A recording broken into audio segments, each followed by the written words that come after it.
Question 2. Expand 4 minus x over square root 1 plus 2x in ascending powers of x up to and including the term in x cubed.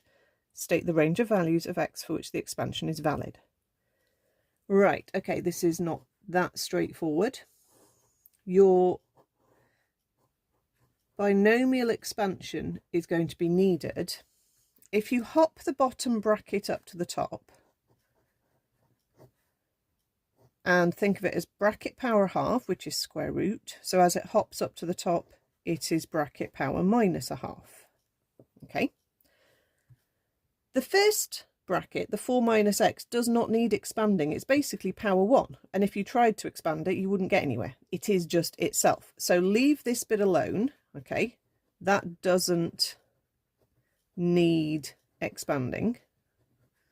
Okay, don't get yourself confused and start thinking got to do something clever with that. You don't. This one, the second bracket, this is the one we're going to do the binomial expansion pattern on. Okay, so our 4 minus x can just sit at the front and not do anything for a while. So we're going to apply the binomial pattern expansion, which is in your formula book. I'm not going to write out the formula. Okay, you can follow along with the formula book. It's 1 plus your n times your x. So your n is minus a half and your x is a positive 2x. We don't really need the plus sign, but if that was a minus sign, you definitely need a minus sign in there. Put brackets around everything and then hopefully your timesings won't go wrong.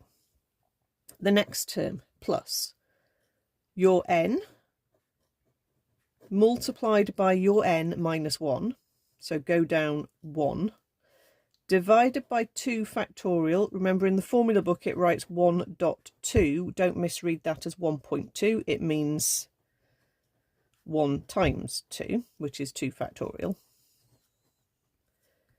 times by your x in a bracket now squared. Okay. That 2 gets squared as well as that x getting squared. We've got to keep going and do one more term.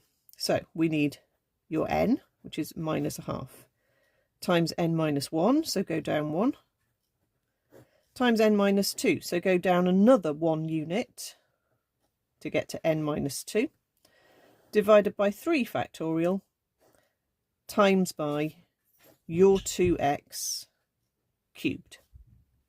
I'll put plus dot dot dot because it looks wrong if I just stop it abruptly. So again, the 4 minus x is just going to sit there. We're just going to tidy up everything we've got now. So our first term is a 1. Our second term is a minus a half times a plus 2, which is actually a minus 1. And it's therefore just going to give us minus x.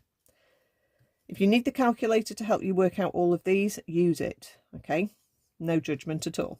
So minus times minus makes plus.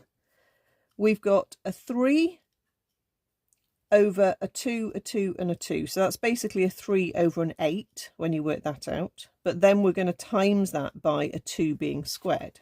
Okay. So that would give you 3 over 2. Well, you could type it in exactly as you see it. You could type it in as a big fraction and just consider what's on the top, which is a 3 and a 2 squared, and what's on the bottoms, which is a 2, a 2 and a 2. Okay, so you can do it that way. And that's the coefficient of the x squared term. And then this one, you've got 3 minuses making a minus. You've got a 3 times a 5, which is a 15, over a 2, a 2, a 2, a 3, a 2, a 1. Okay, so you could work that out. And then you're going to times it by a 2 cubed. Or you could just take it all as one big fraction. So I've dealt with the minuses. So on the top, I've got a 1, a 3, a 5, and I've also got a 2 cubed. And then the bits on the bottom are the 2, the 2, the 2, and the 3 factorial, which I'll just type in like that. I could use the factorial button if I wanted. And that gives me 5 over 2. I've already dealt with the 3 minuses being a minus, so it's minus 5 over 2 as your coefficient of x cubed. Okay, So we've done that bit. We're already collecting marks. Now we multiply out. So the 4 is going to times everything. So 4 minus 4x. Then we get 4 times 3 halves, which is 12 halves, or 6. So that's 6x squared. And 4 times minus 5 halves would be minus 10x cubed. And then we times out with the minus x. So we would get a minus x plus an x squared minus a 3 halves x cubed, and we don't really need the last term. It would be a positive 5 halves x to the 4, but we don't really need it. We're going only up to x cubed, so we don't need to worry about that. And then we just need to join everything together. So the number terms, 4, and we haven't got a number term there, minus 4x minus another x is minus 5x. 6x squared plus another x squared is plus 7x squared. Minus 10x cubed minus 3 halves x cubed, you might want your calculator for. Negative 10, take away 3 halves, leaves you on minus 23 halves, or minus 11.5 if you prefer, x cubed. Okay, so that's the expansion of it. So we've done that bit. All we need to do now is state the range of values of x for which it's valid. Even though we were dealing with 2 brackets, only one of them used the expansion. So that's the only one we need to worry about with the valid range here. So don't use the other bracket for the valid range, just the way you've done the expansion. And what you do is you say what you've used as your x, okay, goes in between minus 1 and 1. So that was a 2x.